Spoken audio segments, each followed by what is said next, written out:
It's with a great pleasure that I award today the Robert Owen Award for 2016. This award began in 2013, and it's presented to renowned educationalists from around the world whose work is having a significant international impact, is stimulating awareness and application of significant advances in learning and teaching, that's encouraging excellence and innovation, and is resulting in substantial educational improvement here in Scotland. Now, to date, the award has been presented on 3 occasions to colleagues from Scotland, from Canada, and from Finland. And today I'm delighted to present this year's Robert Owen Award to Professor Andy Hargreaves. Andy has been watching and supporting Scotland's journey of curriculum for excellence and its developments for many years. He's been a strong supporter of our values and our vision of excellence and equity for all of Scotland's children. He described the 4 capacities as being bold in driving change and curriculum reform. And he recently described our system as ethically decent and smart. He reminded us to think critically about how we are doing, how we get better, and how we make sure that what we are doing is benefiting everybody in Scotland. Andy has made an outstanding contribution to international education policy and debate. He's ranked as one of the top education scholars in the world, with a range of research and advisory posts, visiting professorships, and awards from around the world, and there's far too many of them for me to mention today. He's written or edited more than 25 books on leadership and educational change.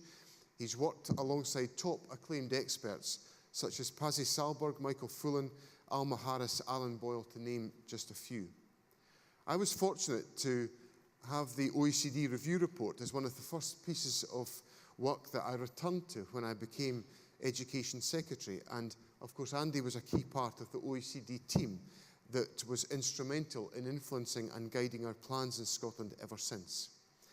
He's now accepted the First Minister's invitation as one of the experts on Scotland's new International Council of Education Advisors, which met recently here in Scotland, over in Edinburgh for a couple of days last month. And this will ensure that Scotland benefits directly from Andy's wisdom, his friendship, his experience for some time to come. And in the process, I hope Andy is able to fulfil his ambition, which is an ambition to walk the length and breadth of our beautiful country. And what could be a greater ambition? I'm very grateful that Andy's here with us today. You will understand the significance of the trouble he has gone to be here today when I tell you that he gave up tickets to see the Proclaimers at Boston Brighton Music Hall the other night, but he's here nonetheless to receive the award. So it's my great pleasure to invite Professor Andy Hargreaves to join me on the stage and to receive the Robert Owen Award.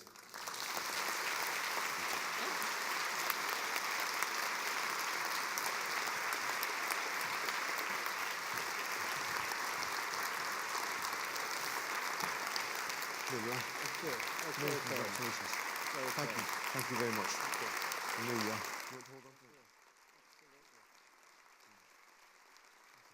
Would you like to say a few words? Andy, we'll better meet the needs of the paparazzi. Is there a suitcase that comes with this? There was something. Okay, thank you.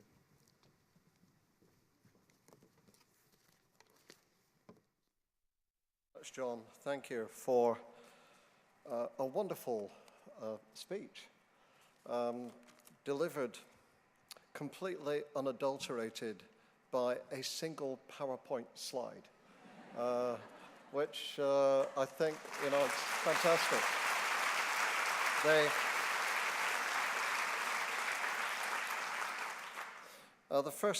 The first Minister of Scotland is also, whether she wants it to be or not, the first leader of Scotland, and whether she wants it to be or not, because all leaders are teachers.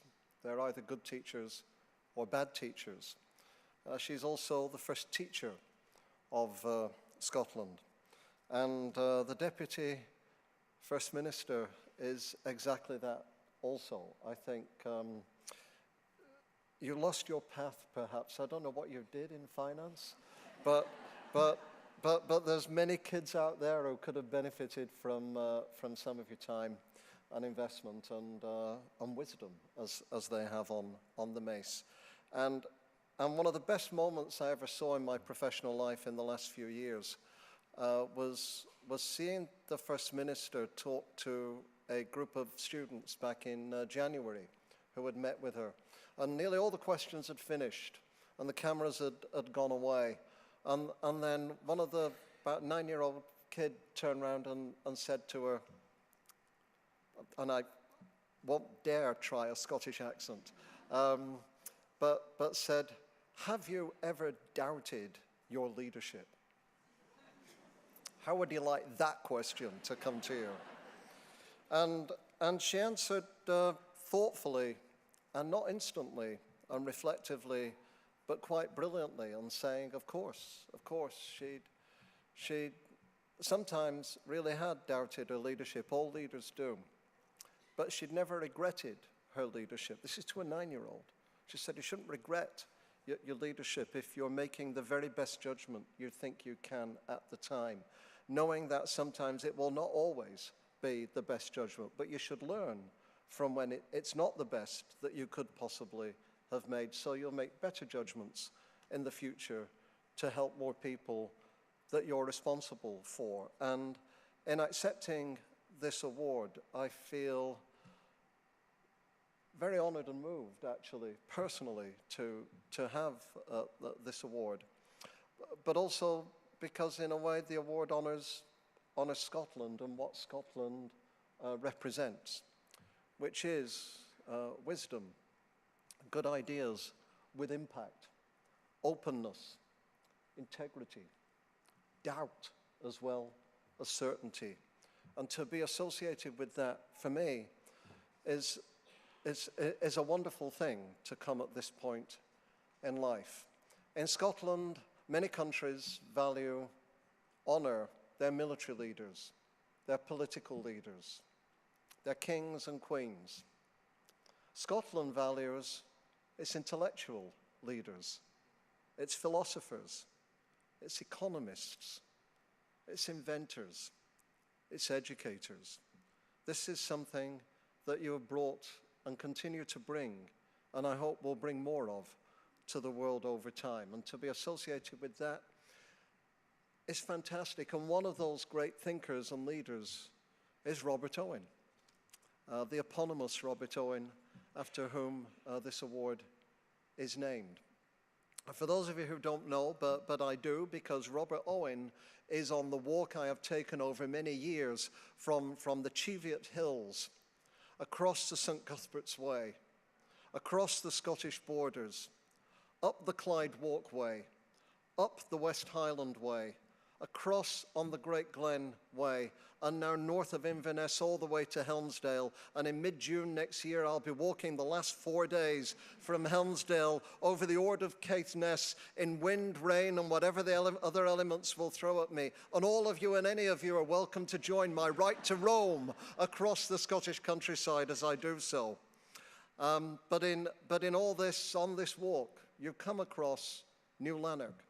And I've been able, on more than one occasion, to spend time in New Lanark and to see the work of this Welshman who spent time learning his work in England and then moved to Scotland and then exported his ideas to America.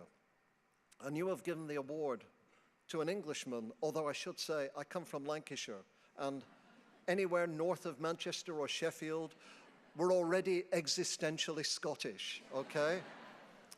And you're given this award to an Englishman who moved to Canada and became also a Canadian citizen and is now resident in Boston, and from time to time working with you in the best way I can in Scotland to help you think and move forward.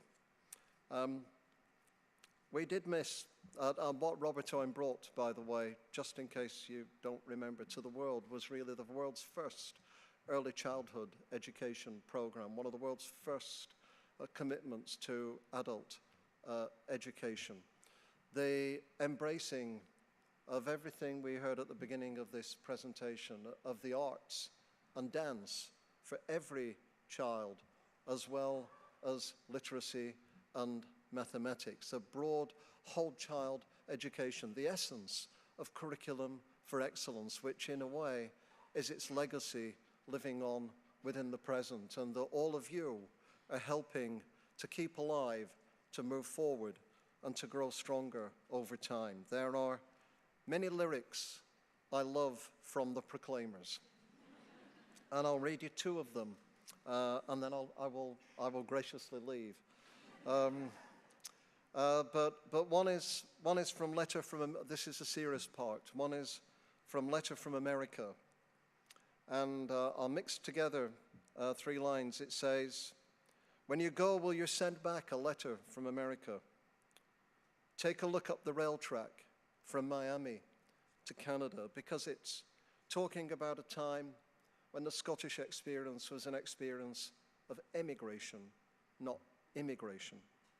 And then it uses the line, "And I'll ask you to connect the moments and the feelings of times when other countries accepted the Scots and created a new world for them, to a time when other people now come to Scotland to accept and welcome and include them." And the line talks about the blood that flowed away across the ocean to the second chance. This was the foundation of Nova Scotia, and it is the foundation of many hopeful immigrants moving to Scotland and other countries whose blood is flowing away across their ocean in order for a second chance.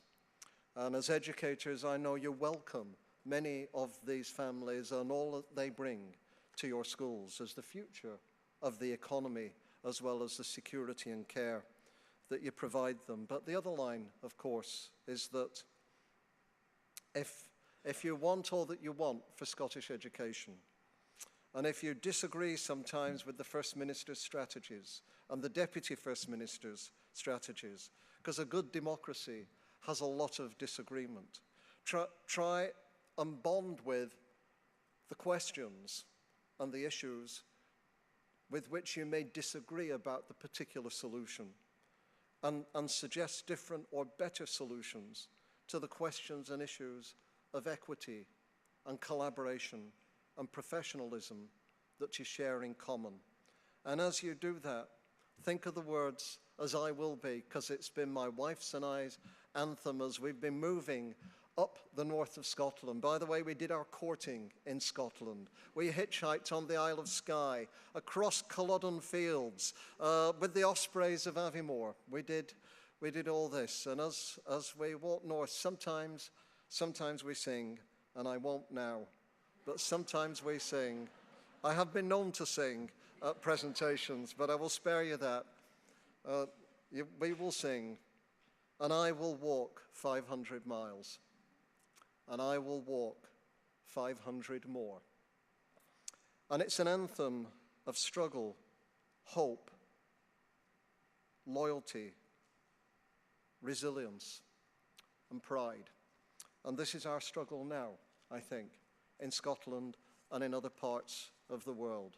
And with you, I will walk 500 miles. And if necessary, and actually I love it, I will also walk 500 more. And if you will do that together, there's great hope for Scotland and for the world. Thank you once again for this wonderful award. Thank you.